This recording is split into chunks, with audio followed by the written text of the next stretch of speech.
hearts are connected to our souls, and our souls only yearn to do right.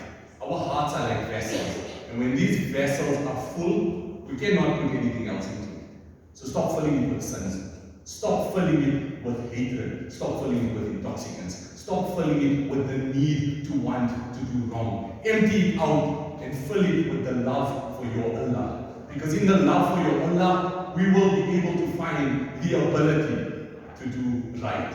It gives me great pleasure to introduce Brother Rafic Mayet from the rehab, president of the whole rehab. All the contact details are here as well. Brother Rafic, just a warning, there are some really trigger warnings in the speech, so please be aware of that. But it needs to be said, this is something where we are not going to roll back, inshallah.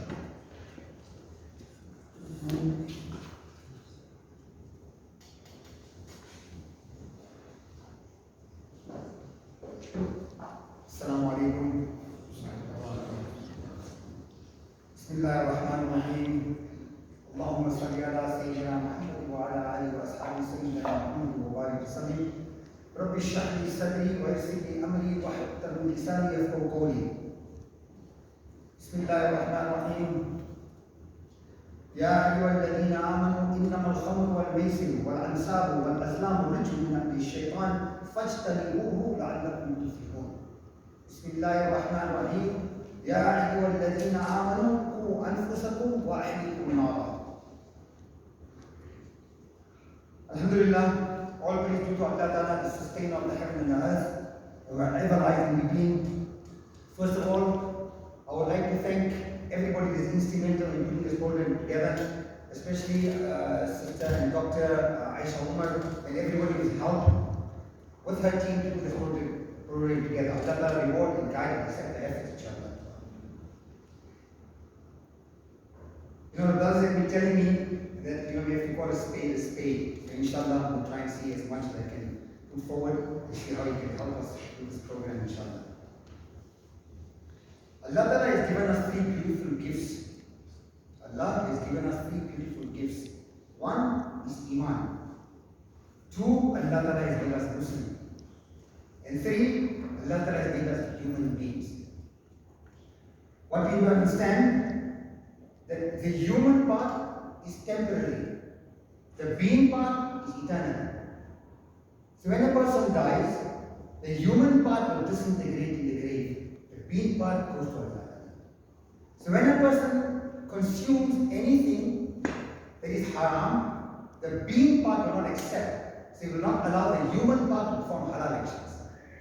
It's like when a person is normal and we are all sitting here, we can be all normal. If I put a bottle of alcohol here and I put three bags of drugs here, we go immediately from sanity to insanity, from moral to immoral. Why? The being part do not accept, so you don't allow the human part to perform halal action.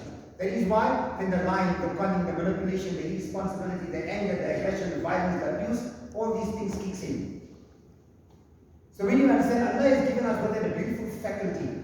Because being human beings, Allah has given us a faculty, and that's a brain. We have the ability to distinguish between what is right and wrong. We have a choice.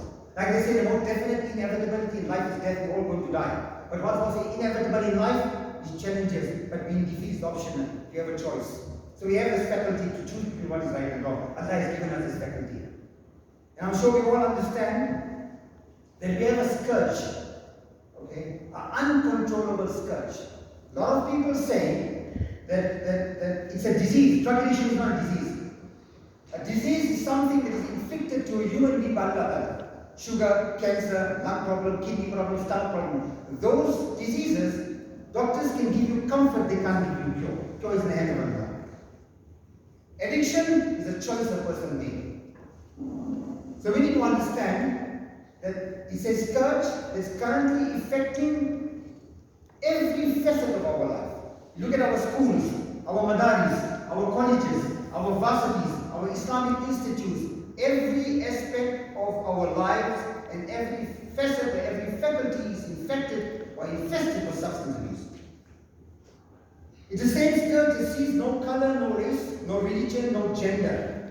It doesn't see age, it doesn't see rich, it doesn't say poor. To give an example, the age, the youngest child I had, a mother brought to Maharishburg was 6 years old.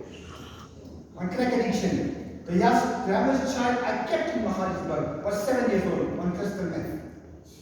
Understand? Sometimes, before I go into the whole drug part and the addiction part, we need to understand how much of quality time are we giving our children. How much of time? Because why? 80% to 90% of the patients that you sit with, they come up with two things. What happened? When I was young, there was no quality time, one, and there was no communication. We've come to a stage where I remember our time, if you do something wrong, or you sit down, you get a story saying, Jahannam, Jahannam, Jahannam. You can't do that now in these times. In these times, we need to sit down with a child and explain. We have to give them the quality time that they require. To give you an example, I had a patient that got a suspended sentence for 3 years. They caught him with some drugs. And in between, they set him out, they gave him a suspended sentence, and they caught him once with one rock. And they gave him 3 years because his suspended sentence was 3 years. And alhamdulillah, he kept on writing for me from the correctional services that please, I need help, my parole. If you can help me, I need to spend my parole at Mahalisburg. I thought initially this guy was playing fools, so I left it once, twice, three. On the fourth day, I responded. And when I responded, alhamdulillah, with the grace and the mercy of Allah, they allowed him to come and spend his 18 months with me. After one year, he came to the office one day and told me, Uncle Rafiq, I have a 13-year-old daughter. I have a 13-year-old daughter with absolutely no communication. We don't have any communication. She goes to my mother, she doesn't speak to me, doesn't talk to me, doesn't do anything with me. But please, if you can arrange something where I can start rebuilding my relationship with my daughter. I said, inshallah, next time your mom comes and visit you, then to bring your daughter with. So alhamdulillah, she came there one Sunday when it was family counseling. She sat down and she was sitting in front of me on the couch. And I said to her, Assalamu alaikum, well dressed in abaya, scarf, alhamdulillah, looking very good. I asked her that, I want to discuss something about your father. She put her hand up. I said, what's wrong? She said, don't talk about my father. I said, why? She said, uncle, I was born in a crack home. My mother met my father by drugging. My mother and father used to sell everything in our house. Whatever my granny bought, my mother and father used to sell it. I used to see them killing each other every night. Every time my mother buys a bed or a mattress, it's my mother and father. My granny buys, my mother and father sell it. We don't have one teaspoon in our homes. We sleep on cardboard boxes.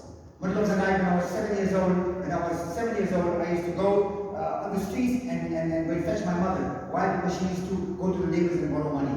So you can't tell me anything about my mother nor my father. I said, okay. So I asked her, what do you want? I want to discuss your father with you. You know he's in the facility. You came in visit him here. What do you want? What do you think she said? Brothers and sisters in Islam. She said, I want a hug. I never got one for 13 years. All I want is a hug. I never got a hug for 13 years. So when last did we sit at a table and talk to our children or communicate with our children and discuss these issues?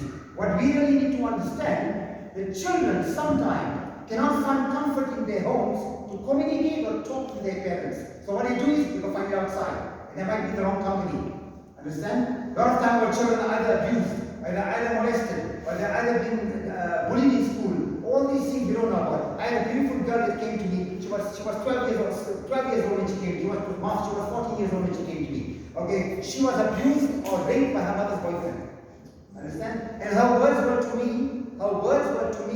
that uncle, I hate what my mother said. I said, what did your mother say? And I said, why the boyfriend was raping me, my mother told me, baby's okay.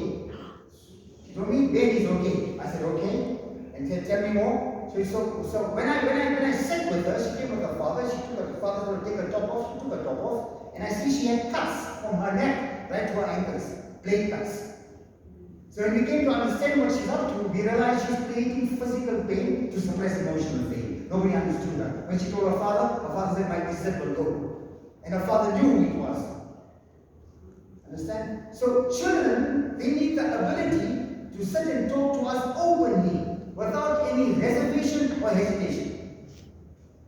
But we don't have that today, because we don't have time. You speak to a parent, you're working so hard, I'm working for my children. But when your children needed you when you were young, you weren't there.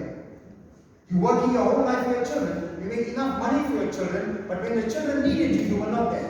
When they needed somebody to talk to you, you were not there. When they wanted to communicate with somebody, you were not there. When they were going through difficulty in life, you were not there. Understand? I had a patient who was raped when he was 11 years old by his ustad. Okay?